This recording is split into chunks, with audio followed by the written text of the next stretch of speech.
नमस्कार, 10 का दम के साथ हाजिर हूं मैं अनुपम। प्रदेश की हर छोटी बड़ी खबरों को लेकर के सबसे पहले बड़ी खबर की बात कर रहे हैं। हिमाचल प्रदेश के धर्मशाला में बादल फटने से तबाही देखने को मिली है।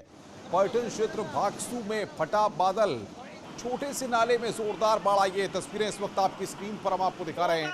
एक्सक्लूसिव तस्वीरें इस वक्त आपकी स्क्रीन पर। पानी के सैलाब में कई गाड़ियां वहां पर बह गई, होटलों को भी नुकसान हुआ है।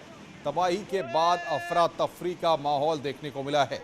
न्यूज़ 18 पर हम आपको एक्सक्लूसिव तस्वीरें इस वक्त आपकी स्क्रीन पर दिखा रहे हैं। हिमाचल प्रदेश में तबाही की ये तस्वीरें इस वक्त आपकी स्क्रीन पर। बादल फटने से वहां पर तबाही आई, नाले में बह गई वहां पर कारें, होटलों को भी वहां पर काफी नुकसान पहुंचा है। ये तस्वीरें आपको दिखा रहे हैं हम आपको किस तरीके से पानी का जो बहाव था वो काफी तेज था कि कई गाड़ियों को अपने साथ बहा कर ले गया। मौके पर अफरा तफरी का माहौल बना रहा। बादल फटने से ये तबाही वहां पर आई है। देखिए आप किस तरीके से रिहायशी इलाका, पौष इलाका है, जहां पर बादल फटने के बाद गाड़ियां वहां पर बहती हुई नजर आई।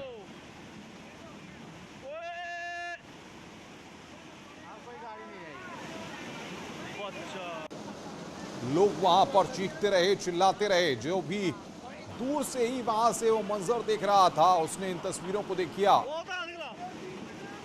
ये देखिए आप, ऊंची ऊंची इमारतें हैं लेकिन किस तरीके से पानी के तेज बहाव के आगे सब कुछ बहता नजर आया।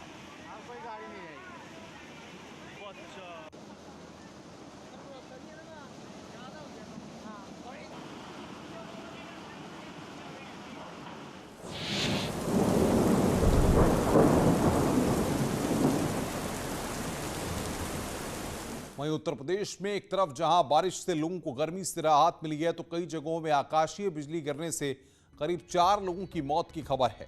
फिरोजाबाद में खेत पर काम कर रहे 2 किसानों पर आकाशीय बिजली गिरने से दोनों की मौत हो गई। कानपुर के घाटमपुर में तेज बारिश के बाद बिजली गिरने से लोग घायल हो गए और कई मवेशियों की जान चली गई। तो वहीं फर्रुखाबाद में आकाशीय बिजली की चपेट में आकर लोग गंभीर रूप से घायल हो गए। तो बिजली गिरने से सोनभद्र में भी 2 की मौत हुई है। ये जानकारी हमारे पास आ रही है दुगदी और चुकैल इलाके में हुआ है। घोरावल इलाके में 5 लोग घायल हुए हैं।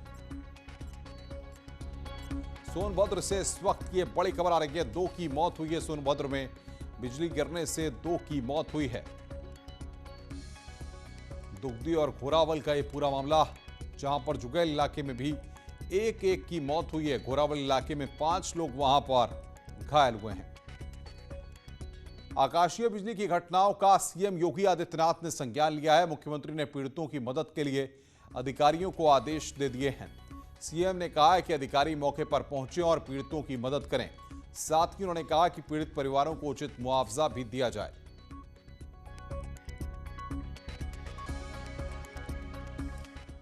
वहीं राजस्थान की राजधानी जयपुर में आकाशीय बिजली गिरने से 8 लोगों की मौत हो गई है। बारिश के दौरान आमेर के वॉच टावर पर अचानक बिजली गिरने से बड़ा हादसा हो गया। वॉच टावर पर सेल्फी ले रहे लोगों पर आकाशीय बिजली गिरने से 20 लोग घायल हो गए हैं, जिन्हें अस्पताल में भर्ती कराया गया है।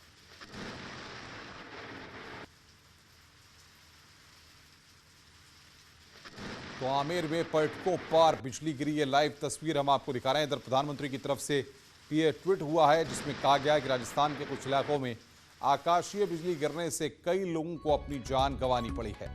इससे अत्यंत दुख हुआ है। मृतकों के परिजनों के प्रति पीएम ने गहरी संवेदना व्यक्त की है।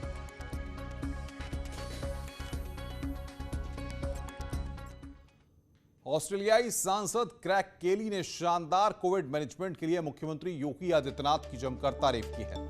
उनका ट्वीट अब सोशल मीडिया पर वायरल हो रहा है। क्रैग केली ने सीएम योगी की तारीफ में कसीदे पढ़ते हुए ट्वीट किया, भारतीय राज्य उत्तर प्रदेश, क्या कोई ऐसा रास्ता है जिससे वो हमें अपने मुख्यमंत्री योगी आदित्यनाथ को कुछ दिनों के लिए हमको दे दें, जिससे वो आइवरमेक्टिन दवा की किल्लत से हमें निकाल सकें। इसकी वजह से हमारे राज्य में निराशाजनक स्थिति पैदा हो गई है। इसके अलावा उन्होंने कोरोना के आंकड़ों का जिक्र किया। पिछले 30 दिनों में भारत की 17% आबादी वाले राज्य उत्तर प्रदेश में 2.5% मौत के मामले रहे और 1% से भी कम कोरोना के मामले रहे। महाराष्ट्र में भारत की 9% आबादी है और यहां पर 18% कोरोना के मामले रहे हैं और कुल मौत का 50% आंकड़ा भी यहीं से रहा है। महाराष्ट्र भारत का फार्मा हब है और यूपी आइवरमेक्टिन के इस्तेमाल में चैंपियन। दरअसल ऑस्ट्रेलिया अभी भी कोरोना के कहर से जूझ रहा है। पिछले 24 घंटे में वहां 3000 कोरोना केस आ रहे हैं।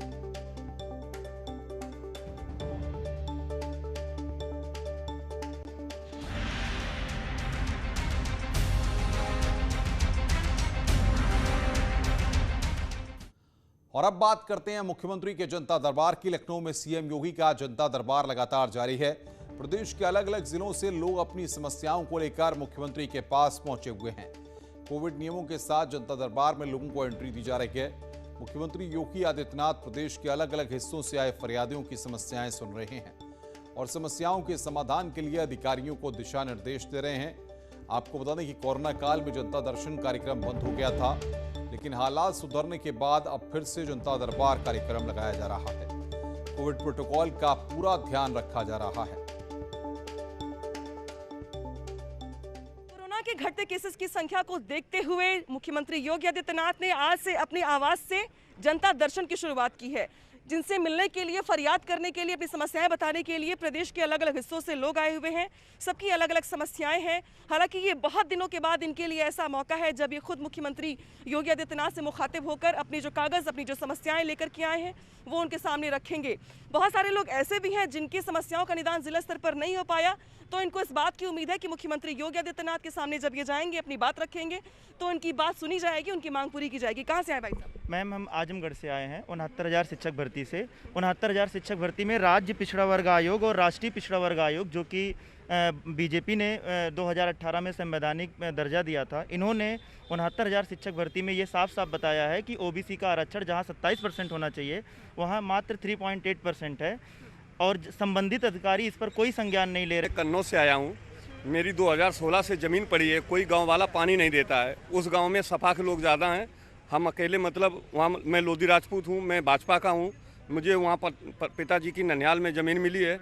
मेरे पास ऐसा पैसा नहीं है जो हम पानी का साधन कर लें। मैंने कई जगह एप्लीकेशन दिए, लेकिन मुझे आज तक सरकारी ट्यूबवेल नहीं मिला। मैं फार्मासिस्ट भर्ती 420 विज्ञापन संख्या 2 2019 में हुई थी। मैं उससे मैं बिलोंग करता हूं मैम। हम लोग का चयन मैम 2019 में रिजल्ट आया था, हो गया था, किंतु उत्तर प्रदेश अधीनस्थ चयन सेवा आयोग की सुस्त व्यवस्था के कारण अभी तक हम लोग का रिजल्ट के बाद बाकी की कार्रवाई पेंडिंग पड़ी हुई है। हमारा नाम भावना मिश्रा है। हम सीतापुर से आए हैं आयुर्वेदिक उपचारिकाओं की नियुक्ति के संबंध में। हमारा कोर्ट से ऑर्डर भी हो गया है, फिर भी हमारी नियुक्ति नहीं की जा रही है और हम कई बार अधिकारियों से मिलने गए, कई बार एप्लीकेशन दी, कई बार यहाँ भी आए मिलने, हम नहीं मिल पाए। हम लगभग 2 साल से दौड़ रहे हैं मिलने के लिए। तो बहुत सारे ऐसे लोग हैं जो जिलों से आए हुए हैं, जिन्होंने अपनी बात जिले स्तर पर रखी भी, लेकिन उनकी बात नहीं सुनी गई या दरकिनार की गई या उनकी मांग पूरी नहीं हो पाई। लिहाजा उन्हें आज ये उम्मीद है कि आज उन्हें खुद प्रदेश के मुखिया के सामने अपनी बात रखने का मौका मिलेगा, तो उनकी समस्याओं का निदान हो सकेगा। कैमरा पर्सन गोपी के साथ रामिका सिंह, न्यूज़ 18 लखनऊ।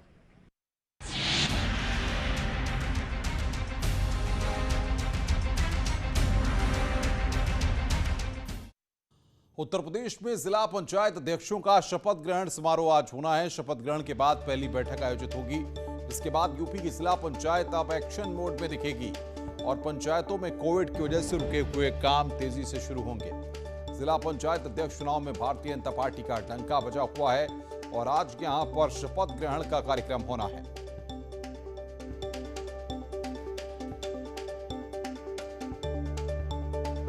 और बातचीत करने के लिए अमेठी से पप्पू पांडे, बलरामपुर से सर्वेश, आगरा से हिमांशु और मेरठ से उमेश हमारे साथ जुड़े हैं।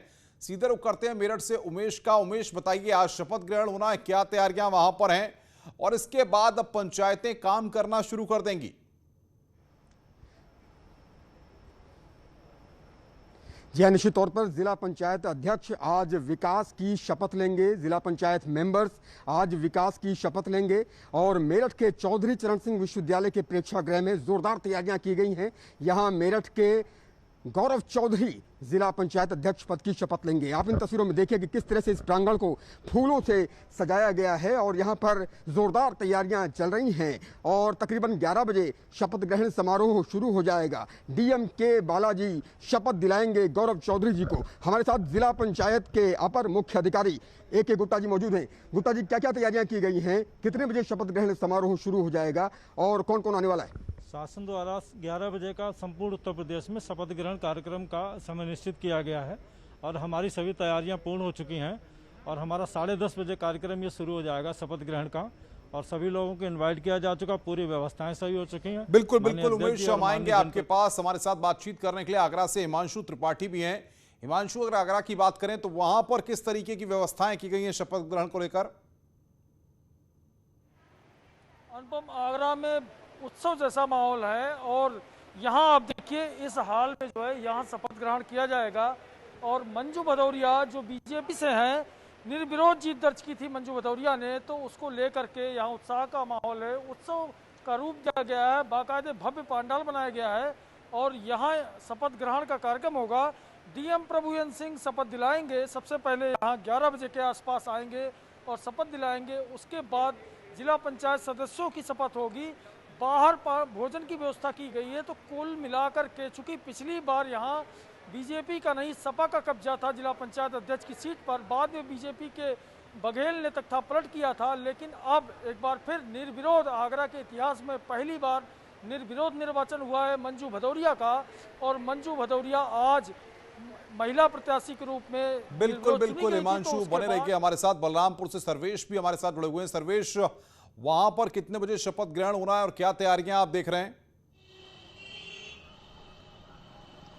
देखिए अनुपम, सारी तैयारियां पूरी कर ली गई हैं। 11 बजे से शपथ ग्रहण समारोह चालू हो जाएगा और सबसे खास बात यह है, जो पूरे उत्तर प्रदेश में एक रिकॉर्ड बनने जा रहा है कि 21 वर्षीय की छात्रा जो कि BA 3rd ईयर की छात्रा है, वो जिला पंचायत अध्यक्ष की कुर्सी पर आज बैठेगी, शपथ ग्रहण करने जा रही है। उसके साथ 40 और सदस्य हैं जो शपथ ग्रहण करेंगे। इसके साथ ही एक रिकॉर्ड बलरामपुर से और बनने जा रहा है कि 1997 से जब से यह जिला बना है, 7वीं बार जिला पंचायत अध्यक्ष का शपथ ग्रहण होने जा रहा है और 7 बार किसी महिला को ही यह कुर्सी नसीब हुई है। अभी तक किसी पुरुष के खाते में यह कुर्सी नहीं गई है। आरती तिवारी जो बीजेपी की निर्विरोध उम्मीदवार चुनी गई थी, निर्विरोध अध्यक्ष चुनी गई है, वो 7वीं बार। बिल्कुल सर्वेश, हम आएंगे आपके पास। अमेठी से पप्पू पांडे हमारे साथ जुड़ रहे हैं। पप्पू, अमेठी की अगर बात करें तो वहां पर क्या तैयारियां आप देख रहे हैं शपथ ग्रहण को लेकर? जी अनुपम, बिल्कुल आपको बता दें, जिस तरीके से अमेठी कांग्रेस के दुर्ग के रूप में जाना जाता था देश और दुनिया में, लेकिन केंद्रीय मंत्री स्मृति ईरानी ने अमेठी में कांग्रेस का किला जिस तरीके से ध्वस्त किया और पहली बार भारतीय जनता पार्टी का प्रत्याशी यहाँ पे जिला पंचायत अध्यक्ष बतौर जिलेदार के रूप में जिले की कमान संभालने जा रहा है और जो जिला पंचायत की विकास की रूपरेखा है वो आज अमेठी से तय होना शुरू हो जाएगी। गौरीगंज के जवाहर नवोदय विद्यालय में कार्यक्रम का भव्य आयोजन किया गया है। आपको बता दें कि जगह जगह बैनर पोस्टर से पूरी अमेठी को लगा दिया गया है, सजा दिया गया है। अमेठी जिलाधिकारी अरुण कुमार 11 बजे अमेठी के उद्योगपति राजेश अग्रहरी को आज जिला पंचायत अध्यक्ष के रूप में शपथ दिलाएंगे। तैयारियां भव्य की गई हैं। भाजपा के कई दिग्गज नेता भी इस कार्यक्रम में शामिल होंगे। तो जिस तरीके से अमेठी में कांग्रेस के दुर्ग को गिराकर और भारतीय जनता पार्टी का जिलाध्यक्ष बनाया गया है, 36 जिला पंचायत सदस्य हैं। बिल्कुल पप्पू, आपका बहुत बहुत शुक्रिया। उमेश आपका, हिमांशु आपका और सर्वेश आपका भी बहुत बहुत शुक्रिया तमाम अपडेट्स देने के लिए और बातचीत करने के लिए। आगे बढ़ते हैं। बड़ी खबर बागपत से आ रही है, जहां पर शराब माफिया पर एक्शन लिया गया है। अंतर्राज्यीय नशा तस्कर गैंग का खुलासा हुआ है। अवैध शराब की फैक्ट्री का भंडाफोड़ किया गया है। 8 तस्करों को पुलिस ने गिरफ्तार किया है। 2 साल से सिरसपुर में ये फैक्ट्री चल रही थी। अलग अलग जिलों में रहने वाले आरोपी करीब 900 लीटर अवैध शराब को जब्त किया गया है।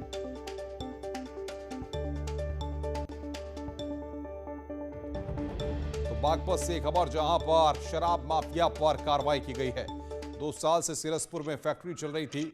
900 लीटर अवैध शराब को जब्त किया गया है। पुलिस ने अवैध शराब के खिलाफ कार्रवाई करते हुए एक अंतर्राज्यीय गैंग को अरेस्ट किया है, जिसमें कुल 8 लोग पकड़े गए हैं। इनके पास से लाखों की संख्या में ढक्कन, खाली बोतलें, विभिन्न कंपनियों के रैपर, होलोग्राम, अन्य चीज़ें बरामद हुई हैं। इनके पास से भारी मात्रा में एक्स्ट्रा न्यूट्रल अल्कोहल भी बरामद हुआ है और तकरीबन 1000 लीटर अवैध शराब भी बरामद हुई है। इसमें पूछताछ पे पता चला है कि ये लोग विभिन्न जनपदों के रहने वाले हैं, जिसमें से एक व्यक्ति थाना चांदीनगर बागपत का रहने वाला है। इसमें कुछ लोग गाजियाबाद के, शामली के, नोएडा के और दिल्ली के रहने वाले हैं। खबरें और भी हैं, फिलहाल रुकना एक ब्रेक के लिए, लेकिन ब्रेक में जाने से पहले आपको बता दें कि बढ़ाएगा जोश जब ओलंपिक में उतरेंगे मैन इन ब्लू। आप भी पहनिए टीम इंडिया वाला टी शर्ट, जानिए इसे जीतने का क्लू। बस स्क्रीन पर दिख रहे QR कोड को आप स्कैन करें और क्विज में भाग लें। जुड़िए न्यूज 18 के साथ और रोज के लिए क्विज और जीतिए टीम इंडिया का टी शर्ट। स्वागत है। ब्रेक के बाद केंद्र सरकार रेलवे को दुरुस्त करने के लिए भले ही करोड़ों रुपए खर्च कर रही हो, लेकिन आज भी सैकड़ों रेल इंजनों का बुरा हाल है। रेल इंजनों में छोटे छोटे केबिनों में बैठकर रेल चलाने वाले लोको पायलट भीषण गर्मी से जूझ रहे हैं।